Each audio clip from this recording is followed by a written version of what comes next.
ইমানদারকে আল্লাহ ইমানের ওয়াজ করে গো। তার মানে আমরা যারা ইমানদার দাবি করি আমাদের মধ্যে মারাত্মক কোনো বেজাল আছে। বেজাল যদি না থাকতো তাহলে আল্লাহ তো জানে আমরা ইমানদার, ইমানদারে তো ওয়াজ করার দরকার নাই। আল্লাহ কত সব কাফেররা রে, কিন্তু আল্লাহ কয় ইমানদার দাবি করস কিন্তু ভিতরে ইমান নাই। কথা হয় না? দিলের কান লাগায় শুনবেন, প্রতিটা কথা হয়তো আপনার জীবনের গুরুত্বপূর্ণ কথা হতে পারে। আমি এই জন্যই বলছি বারবার, দূর বহু দূর থেকে আমি গাড়ি চালাই আসছি আপনার এখানে কাল্পনিক গল্প শোনার জন্য। আপনারা ব্যবসা বাণিজ্য বন্ধ করে বসেন নাই, কিছু দিনই কথা শোনার জন্য বসছেন। আমার যুবক ভাই, বরিশালের ভিতরে চলে আসছি, অনেক দূর চলে আসছি, কিন্তু আমি আপনাদেরকে দিল মাকা দরদ নিয়ে 4টা কর্মসূচি দিয়া চলে যাব। আল্লাহ বলেনি 4টা কর্মসূচি যারা পালন করবে রে আমি তাদেরকে ক্ষতিগ্রস্ত হতে দিব না। আর যদি 4 কর্মসূচি পালন না করো, আল্লাহর কসম, আল্লাহর কসম, আল্লাহর কসম, আমাদেরকে ধ্বংস থেকে কেউ বাঁচাইতে পারবে না। যুবক ভাই, রব্বে কারীম বলেন ইল্লাল্লাযীনা আমানু, ঈমান আনো আমি আল্লাহর উপরে। তার মানে ঈমানদারকে ঈমানের ওয়াজ করার মানেটা কি হলো? আমাদের ভিতরে বেজাল আছে, ঈমানদার দাবি করি কিন্তু ঈমান নাই। যদি ঈমান মাপার মেশিন থাকতো, থার্মোমিটার থাকতো, ঈমান মাপার যদি থার্মোমিটার থাকতো, তাহলে বাংলাদেশে অনেক মানুষ ধরা পড়তো যারা বেঈমান। বহু দাড়িওয়ালা ধরা পড়তো বেঈমান, বহু হাজী সাহেবরা ধরা পড়তো বেঈমান। কথা হয় না? কিন্তু থার্মোমিটার নাই, এই জন্য সুদখোর ইমানদারের দাবি করে, ঘুষখোর ইমানদার দাবি করে, জেনাখোর ইমানদারের দাবি করে রে, টেন্ডারবাজি সাদাবাজি করে যে সেও ইমানদারের দাবি করে, 100 দর্শনের সেঞ্চুরি কইরা ইমানদার দাবি করে। সুদ খাইয়া বিশ্ববিখ্যাত নোবেল পুরস্কার পাইল ডক্টর ইউনূস পর্যন্ত ইমানদার দাবি করে রে। তার কারণ হলো ইমান মাপার কোন থার্মোমিটার নাই, যে সে ইমানদার দাবি করতেছে।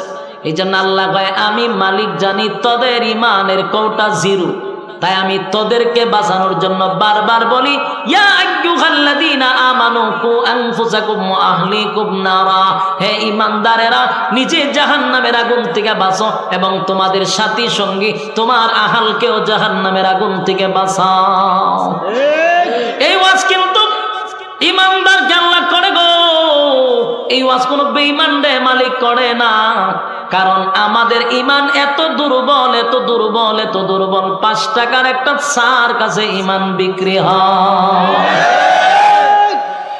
লাঙ্গল মার্কা প্রার্থী গিয়া কয় ভোট কারে দিবি, হয় এখনো সিদ্ধান্ত হয় নাই।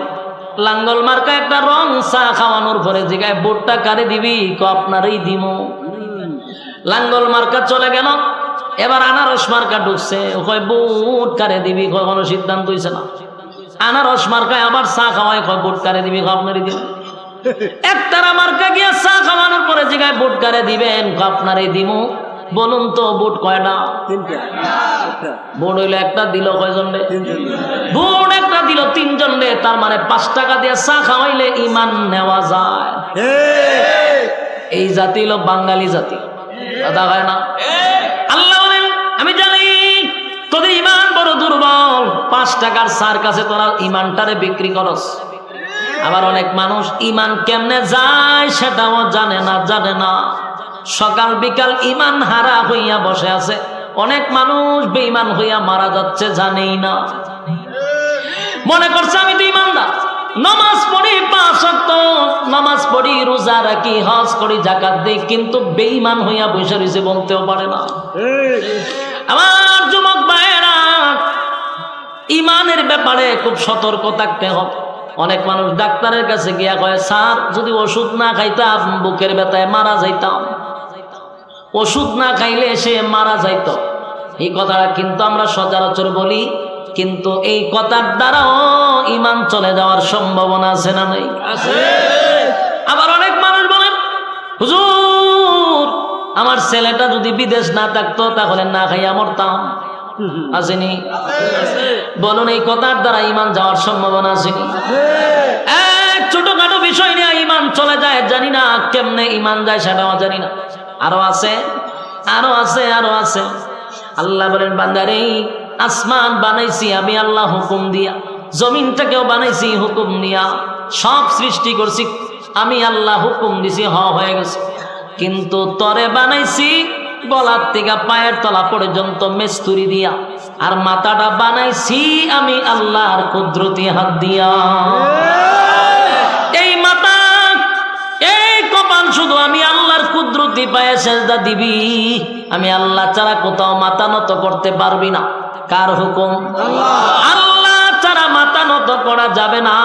আফসোসের ব্যাপার হলো আমরা বহু মানুষ আল্লাহ ছাড়াও মাজারে গিয়া সেজদা মারি, দরগায় গিয়া সেজদা মারি, পীরের পায়ে সেজদা মারি, জড়ার পায়ে সেজদা মারি, ল্যাংটার পায়ে সেজদা মারি। আছে না নাই? আপনাদের বরিশালে নাই, কিন্তু আমার সিলেট চট্টগ্রামে পিএইচডি করা জায়গায় জায়গায় গিয়া সেজদা মারে। আমার সিলেট এগুলা বেশি। আমরা এলাকাতে যাইবেন ঘরে ঘরে মাজার, যদি জিগায় এত মাজার কেমনে হয়, স্বপ্নে দেখছিলাম, স্বপ্নে মাজার হইয়া জায়গা। বিশ্বাস করবেন ঘরে ঘরে মাজার, ঘুম থেকে ওইটা মাজার বানাইছে, কয় স্বপ্নে দেখছিলাম, স্বপ্নে মাজার হয়ে গেছে। আর রাস্তা দিয়া যাইবেন খালি দেখবেন মাজার। আমার আফসোস লাগে, মাজার হইছে ভালো কথা, সব মাজার কি রাস্তার ফাঁস হইয়াছে? সব ফিরকে রাস্তার ফাঁসে মরছে। এটা কি ভিতরে মরতে পারছি না? রাস্তার ফাঁসে মরলে তো বালা ড্যাগ একটা বয়াতে রাখে। আমার আফসোস লাগে মাঝে মধ্যে। আমি কইতে যাক ওলি আল্লাহর ব্যাপারে আমার কোনো বক্তব্য নাই, কিন্তু ফিররা যত ফির দিয়ে সবাই রাস্তার খানিত মরে। ঘটনা কিটা? ভিতরে মরায় রাস্তার কিনার। তার মানে রাস্তার ফাঁস হইলে ব্যবসার জমজমাট হয়। কথা ঠিক নেই? হক্কানি পীরের বিরুদ্ধে নয়, বাংলাদেশে ইসলাম আসছে ওলি আল্লাহর মাধ্যমের মধ্যে কোনো সন্দেহ নাই। বাংলাদেশের ইসলাম আছে আমাদের সিলেট থেকে, শাহজালাল থেকে। কথা কয় না?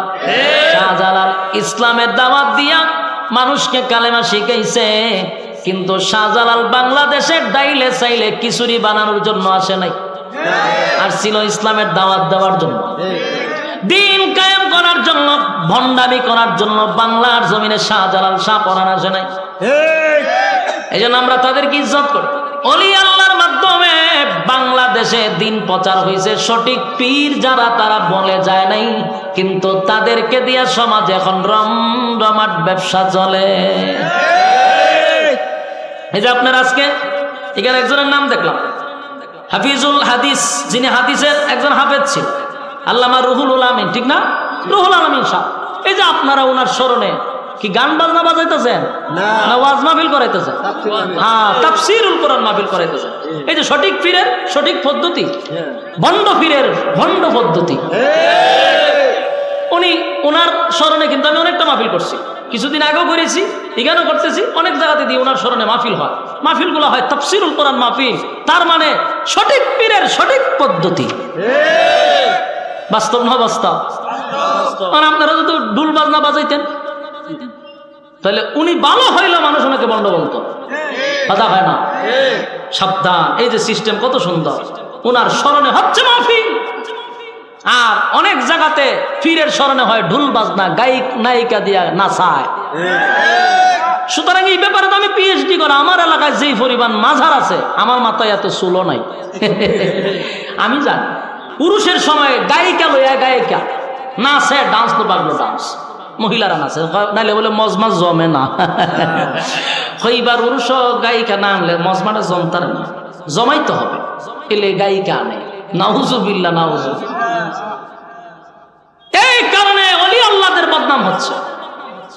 ভণ্ডামি আর বেফরদা আর উরুস মুরুস গান ডুক্কি বাজায়া গাঞ্জা মাঞ্জা দিয়া অন্ধকার করে দেয়। গাঞ্জা না টানলে বলে বাবায় না, এটা টানলে বাবায়, সিদ্ধি খাইলে পরে আলাদা জগত যায়। বাস্তব না অবাস্তব? কথা হয় না? আল্লাহ আপনাদেরকে হেফাজত করছে। একজন ভালো মানের একজন আলেম আপনাদের এলাকায় বিচরণ করেছেন, আমি শুনেছি ওনার কারগুজারি। অসংখ্য হাদিসের হাফেজ ছিল, আলহামদুলিল্লাহ। রুহুল আমিন সাহেবের কবরটাকে জান্নাতের উচ্চ মাকাম দান করুক, আমিন। যুবক ভাই, যে কথাগুলি বলতেছিলাম, আপনারা কি আমার কথা শুনে রাগ হইছেন? রাগ হইলে আমি কি করব? কথা কি আমি মন গড়া কইছি না আল্লাহর কথাই বলছি? আল্লাহ রাব্বুল আলামিন বলেন, বান্দার এই মাথাটা দিছি আমারে সাজা দিবার লাগা। এই মাথা মাজারের জন্য না, বাজারের জন্য না, দরগার জন্য না, ফিরের জন্য না। মাথা কার জন্য? আল্লাহর জন্য মাথা। এই মাথা যদি না ল্যাংটার তলে ডুবাই দেয়, আছে না? সাবধান। আল্লাহ বলে, আসমান বানাইছি আমি, 7 আসমান বানাইছি, 7 জমিন বানাইছি, ফেরেশতা বানাইছি, কুল কায়নাত বানাইছি। কেমনে জানো? ইন্নামা আমরুহু ইযা আরাদা শাইআন আইয়াকুলা লাহু কুন ফায়াকুন। আল্লাহ রাব্বুল আলামিন বলেন, বান্দা শুন, আমি আল্লাহ বলছি হত হয়ে গেছে, কিন্তু মানুষরে হুকুম দিয়া বানাই নাই, মানুষ বানাইছি আমি আল্লাহর কুদরতি হাত দিয়া। একমাত্র মানুষ সাজদা করবে আমি আল্লাহকে, মানুষ গোলামি করবে আমি আল্লাহর। যুবক ভাইরা, আল্লাহ বলেন ঈমান আন আমি আল্লাহর উপরে, কিন্তু সেজদা যদি মানুষ মাজারে, ঈমান গেছে বাড়িতে, কথা হয় না, ঈমান থাকে না। কিন্তু আপনি নামাজও পড়তেছেন, তাহাজ্জুদও পড়তেছেন, কিন্তু ঈমান তো গিয়ে বই রয়েছে। আপনি বেঈমান হইয়া বসে রয়েছেন বলতে পারেন না। আবার অনেকের সন্তান হয় না তো চায় আল্লাহর কাছে, আবার বাবার কাছেও চায়। বাবার কাছে চাওয়ার মানে আল্লাহ পারে না, কথা হয় না। উদ্দেশ্য কি? তা বাবার কাছে না, আল্লাহ পারতেছে না, নাউজুবিল্লাহ। সন্তান চাইবো কার কাছে? আল্লাহর কাছে চাওয়া ছাড়া ব্যতীত অন্য কারো কাছে চাইলে ঈমান শেষ। তাই আমরার মধ্যে যে এত দুর্নীতি ঈমানের মধ্যে, আল্লাহ জানেনি। এই কারণে আল্লাহ আমদারের ওয়াজ করে, ইমানদার ঈমান আন। বলুন কারে কয়? ইমানদার রে আল্লাহ কয় ঈমান আন। তার মানে আমার মধ্যে বেজাল আছে, আমরা ঈমান টিকে না, কথা বল না ঠিক? আমরা ঈমান সকালে আছে বিকালে নাই, সকালে আছে বিকালে নাই। আল্লাহ জানে, এই জন্য আল্লাহ বারবার কয় ঈমানদাররা রে ঈমান আন। বেজাল আছে আমরা, কথা বল ঠিক নেই? ঈমান আনতে হবে। এক দিলের কান লাগায় শুনেন, ঈমান তো আনছি, কিন্তু ঈমান টিকায় রাখতে হবে, কথা হয় না? ঈমানের ঘরে যেন কোনো ফরমালিন না ঢুকে। ঈমান আনছি তো সাহাবায়ে কেরামদের মতো ঈমান আনতে হবে। আরেকটা কথাও জানায়া দেই, যার ঈমান যত মজবুত, ঈমান যত শক্তি, তত পরীক্ষা আপনার উপরে আসবে। আপনি যদি পাক্কা ঈমানদার হন, ঈমানের জজবা আপনার বেশি হয়, ঈমানের হালত উপরে চলে যায়, অপেক্ষা করবেন, আপনার উপরে পরীক্ষা আসবে। পরীক্ষায় যদি উত্তীর্ণ হতে পারেন, আল্লাহর কসম জান্নাতের উচ্চ মাকাম আল্লাহ দিবে।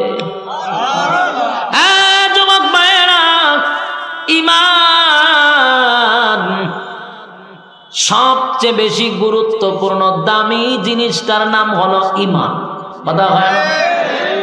আরো ভালো করে শুনেন, আপনার যদি সাগরের দরিয়া পর্যন্ত গুনাহ হয় রে, পাহাড়ের পরিমাণ যদি গুনাহ হয়, সাগরের ফেনা পরিমাণ যদি গুনাহ হয়, আল্লাহ বলেন অসংখ্য গুনাহ লইয়া যদি বান্দা আমার কাছে মাপ চায়, আর বান্দা যদি বুঝতে পারে যে আমি গুনাহ করছি, গুনাহ করতে করতে করতে করতে যদি পাহাড় পরিমাণ গুনাহ হয় গো, একটা পর্যায়ে যদি বান্দা বুঝতে পারে গুনাহ করে ফেলেছি, অন্যায় করে ফেলেছি, অপরাধ করে ফেলেছি, আল্লাহ এমন গুনাহ করছি, মালিক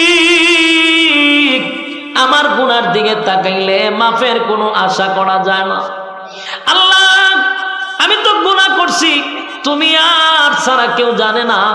আমার সন্তান যদি আমার গুনার ব্যাপারে জানতো, বাবা বলে কোনোদিন ডাক দিত না, মা যদি জানতো, মা সন্তান বলে ডাক দিত না, এলাকার মানুষ জানলে নেতা বলে আমার ডাক দিত না। এত বড় গুনাহ করছি, আল্লাহ তুমি জানো, তুমি মাফ করে দাও। বান্দা যদি গুনার উপরে লজ্জিত হই, গুনার উপরে লজ্জিত হইয়া জীবনের সব গুনার উপরে যদি লজ্জিত হয়ে যায়, আর যদি বলে মালিক বুঝতে পারি নাই, অন্যায় করে ফেলেছি, অপরাধ করে ফেলেছি। আল্লাহ নিজের মাথায় তো নিজে কুড়াল মারছি গো, আর কোনোদিন গুনাহ করব না। এই মর্মে তোমার কাছে আমি তওবা করলাম। বান্দা যদি গুনাহ করে আর মালিকের কাছে তওবা করে, নজুলে রহমতের সময়, যে সময় পশু পাখিরা ঘুমায় যায় গো,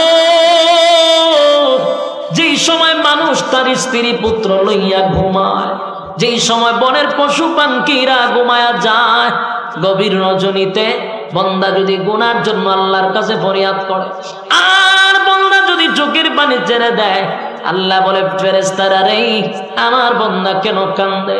ফেরেশতারা কয় মালিক, আপনার বান্দা জাহান্নামের ভয়ে কান্দে গো মালিক, জাহান্নামের ভয়ে কান্দে। আল্লাহ বলে আমার বান্দা কি জাহান্নাম কোনদিন দেখছে? না মালিক, জাহান্নাম দেখে নাই। তখন কেন কান্দে? বলে জাহান্নামের ভয়ে কান্দে।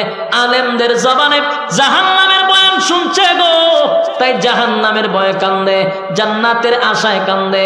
আল্লাহ বলেন জান্নাত কি দেখছে? না মালিক, জান্নাত দেখে নাই, তারপরও কান্দে, বলে জান্নাতের আশায় কান্দে। আল্লাহ বলে আমার বান্দা নুজুলে রহমতের সময় আমার কুদরতের মধ্যে জোশ তুলে দিছে, আমি আর সহ্য করতে পারি না। ফেরেশতারা রাজি থাক, ফেরেশতারা সাক্ষী থাক, আমার বান্দার চোখের পানিটা নাকের ডগায় আসার আগে আগে আমি আমার বান্দার জিন্দেগির সব গুনাহ মাফ করে দিলাম। যুবক ভাইরা আমার, এই যে মালিক গুনাহ মাফ করে দিল, বলুন তো দেখি শর্ত কি? ঈমান। শর্ত কি?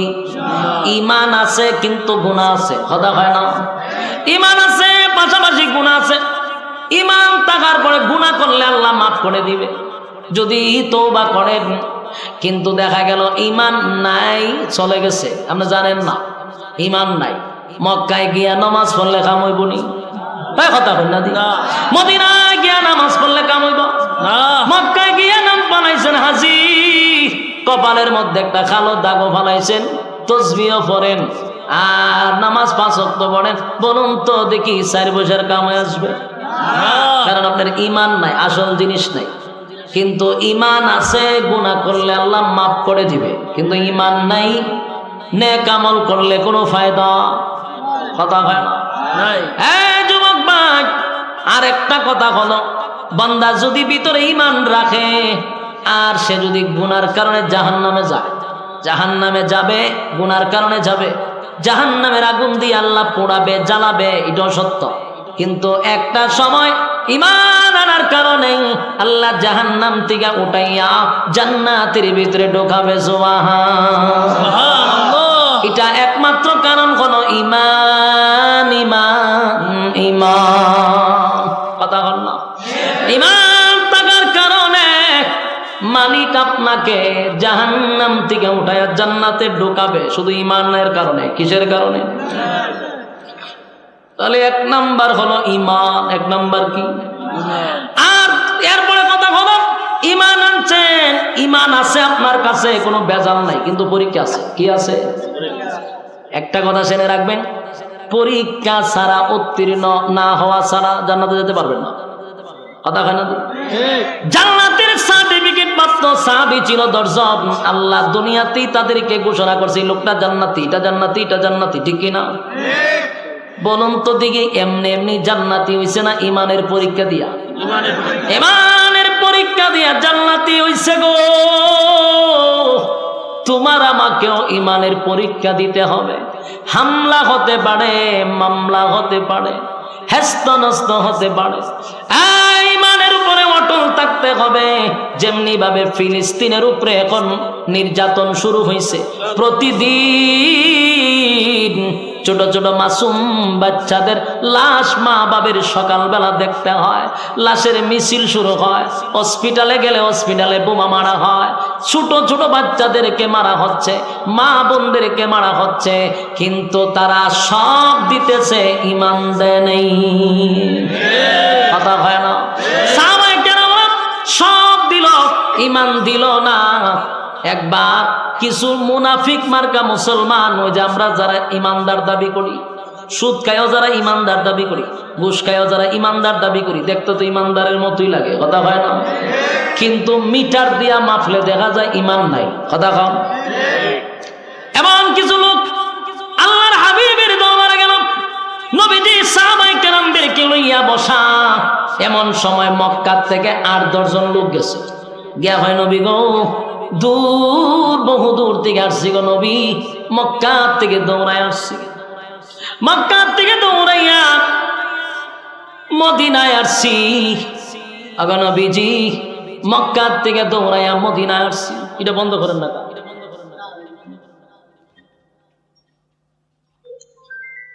মক্কা থেকে দৌড়াইয়া মদিনায় আসছি। আমরা আপনার কাছে আসছি একটা বড় প্রয়োজনে। আগো নবীজি, আমরা বড় দরকারে আসছি। নবী কয়, কি দরকার আসছ? বলে, আমরা মক্কা থেকে আসছি, কিছু মানুষ আমরা কালেমা পড়ছি, কিন্তু আমাদেরকে দিন শিখানোর মতো কেউ নাই, আমাদের শিক্ষকের দরকার, মুআল্লিমের দরকার। আল্লাহর নবী চিন্তা করলাম,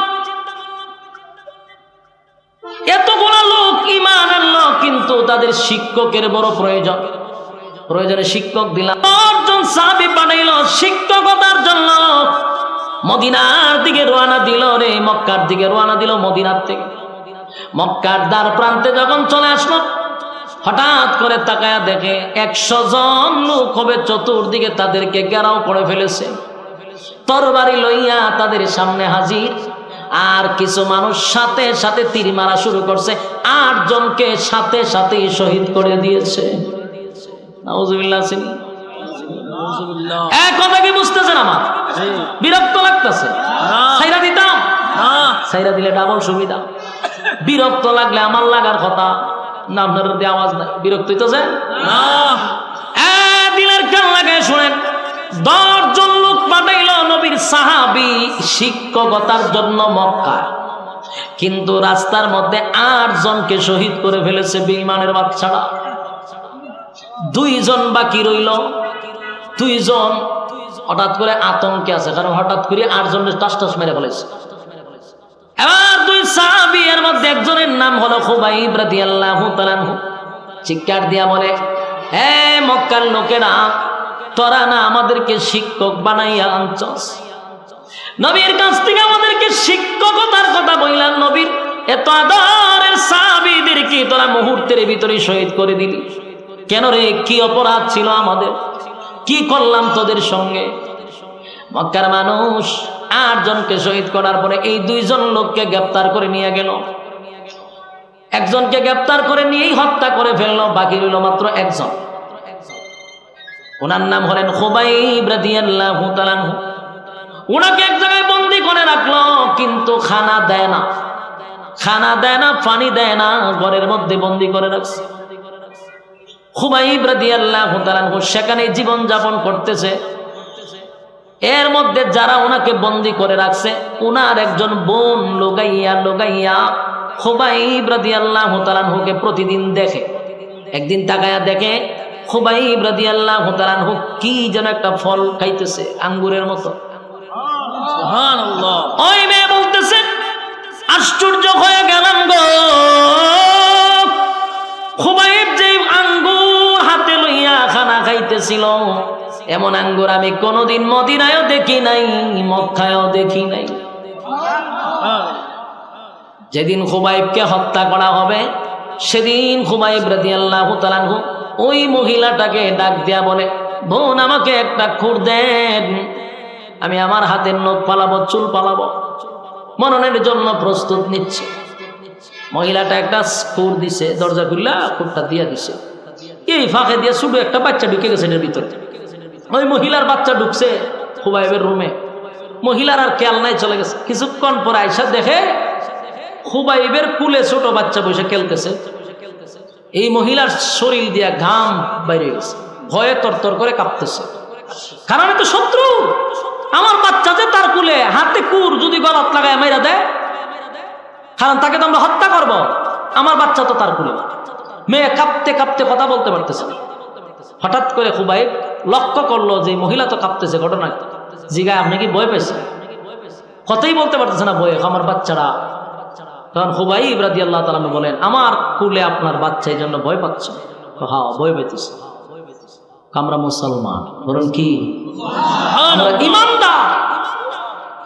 খুবাইব রাদিয়াল্লাহু তাআলা বলেন, এ মহিলা, ভালো করে দিলের কান লাগায়া শোনো, আমরা কিন্তু মুসলমান ঈমানদার, আমরা কারো দুর্বল জায়গায় আঘাত করি না। তোমার বাচ্চার গলার মধ্যে ছুরি লাগাইয়া আমি মুহূর্তে এখান থেকে পলাইতে পারি ওয়ান টাইম, কারণ আমাকে হত্যা করা হবে আমি জানি। এই বাচ্চাটার গলার মধ্যে ছুরি লাগাইয়া আমি যদি এই মুহূর্তে পলায়া যাই আমার গুনাহ হবে না, কারণ আমি তো কোনো দোষী না, আমার নির্দোষ তোমরা হত্যা করতে আনতেছ। কিন্তু আমি জানি মুসলমানরা কারো দুর্বল জায়গায় আঘাত করে না। তোমার বাচ্চা তোমার কাছে ফিরাইয়া দিলাম। ওই খুবাইব রাদিয়াল্লাহু তাআলা আনহুকে বেঈমানের বাচ্চারা বলল, খুবাইব তোমার আচরণে খুশি, তোমাকে আমরা ছেড়ে দিব, শর্ত হলো ঈমান ছেড়ে দাও। শর্ত কি? ঈমান ছেড়ে দাও, তোমারে ছেড়ে দিব। খুবাইব কয়, বেঈমানের বাচ্চারা শোন, আমি 100 বার 1000 বার শাহাদাত বরণ করতে চাই, আবার যদি আল্লাহ জীবিত করে আবার শাহাদাত বরণ করব, আবার যদি জীবিত করে আবার করব, কিন্তু ঈমান দিব না। সুবহানাল্লাহ। এ যুবক ভাই, ঈমানের এত দাম, ঈমানের এত দাম, ঈমানের এত দাম। খুবাইব রাদিয়াল্লাহু তাআলা ঈমান দিল না। বেঈমানের বাচ্চারা রাগান্বিত হইয়া খুবাইব রাদিয়াল্লাহু তাআলা একটা গাছের সঙ্গে বেঁধে দিল। সেখানে ওনার হাতে পেরাক মারতে লাগলো। পেরাক, খাটের সাথে এইভাবে পেরাক মেরে দিছে। হাতের সঙ্গে পেরাক মারছে, পায়ের সঙ্গে পেরাক মারছে, লড়তে পারে না, পেরাক দিয়া ওনাকে আটকায়া দিল। আর কষ্ট দেওয়া শুরু করলো, তরবারির আগা দিয়া নবী সাহাবী খুবাইব রাদিয়াল্লাহু তাআলা শরীরে এইভাবে গাওয়াইতে লাগলো, এইভাবে গাওয়াইতে শুরু করলো। উনি চিৎকার দিয়া বলেন, বেঈমানের বাচ্চাগুলি বল, আমি কি অপরাধ করছিলাম? নবীর কাছ থেকে আমারে উস্তাদ লাগবে বইলা, এলেম শিখানোর কথা বইলা, প্রতারণা কইরা আমাদের কাইনা 10 জনকে হত্যা করলি, কি অপরাধ ছিল বল? এরা বলে, তোমরা বদরের যুদ্ধে আমাদের বাপ চাচারে মারছ, এই জন্য প্রতিশোধ নিতে আনছি। নাউজুবিল্লাহ। খুবাইব রাদিয়াল্লাহু তাআলা কঠিন থেকে কঠিন শাস্তি দিতে দিতে তারপরে দুনিয়ার থেকে বিদায় করছে, শাহাদাত বরণ করছে। বলুন তো দেখি, উনি কি ঈমান দিছে? না, ঈমান দেয় নাই, ঈমান দেয় নাই, ঈমান দেয় নাই। ঈমান এত দামি, এত দামি। এই জন্য আমি বলবো, যাদের ঈমান আছে আপনাদের উপরে পরীক্ষা আসতে পারে গো, ঈমান টিকায় থাকার জন্য পরীক্ষায় উত্তীর্ণ হতে হবে, ঠিক কিনা? আল্লাহ বলে, বাংলা শুন, 1 নাম্বার হলো ঈমান। ইল্লাল্লাযীনা আমানু, ঈমান আনো আমি আল্লাহর উপরে, 1 নাম্বার। 2 নাম্বার হলো ওয়া আমিলুস সালিহাত, 2 নাম্বার হলো নেক আমল, নেক আমল, নেক আমল। বলুন তো দেখি, নেক আমলের দরকার আছে না নাই? 2 নাম্বার হলো নেক আমল, ওয়া আমিলুস সালিহাত। বান্দা তোর নেক আমল করতে হবে, যদি কর্মসূচি পালন করস 1 নাম্বার ঈমান, 2 নাম্বার হলো নেক আমল। বান্দার নেক আমল করতে হবে, নেক আমল যদি করেন তাহলে কর্মসূচি কয় নাম্বার? কথা হয় না, কর্মসূচি 4 নাম্বার, কিন্তু 2টা হলো, একটা হলো ঈমান, একটা হলো নেক আমল। নেক আমল ওয়া আমিলুস সালিহাত, নেক আমলের দরকার আছে। নেক আমল কি দোকান ফাটে হয় না মাহফিলে হয়? তাহলে যতক্ষণ বৈশা রইছেন আমল নামার মধ্যে নেক আমল ওঠানো হচ্ছে। সুবহানাল্লাহ। 2 নাম্বার হলো নেক আমল ওয়া আমিলুস সালিহাত, নেক আমল, নেক আমল। 3 নাম্বার হলো, 3 নাম্বার হলো, 3 নাম্বার হলো ওয়া তাওয়াসাউ বিল হক। আল্লাহ বলেন ওয়া তাওয়াসাউ বিল হক, আল্লাহ বলেন 3 নাম্বার হলো হক কথা। 3 নাম্বার কি? 3 নাম্বার হলো হক কথা। হক কথা, হক কথা, এটা কিন্তু মারাত্মক তিতা। কথা কর না দেখি, হক কথা তিতা না মিডা? হক কথা কিন্তু তিতা রে। আল্লাহ বলেন 3 নাম্বার কর্মসূচি হলো হক কথা বলতে হবে। হক কথা কি খালি হুজুররাই বলবে? আপনার জন্য নাই? ইমাম সাহেব যদি হক কথা বলে ইমামতি শেষ। খতিব সাহেব যদি ইমামতির ময়দানে খুতবাতে বৈশা হক কথা বলে খতিবগিরি শেষ।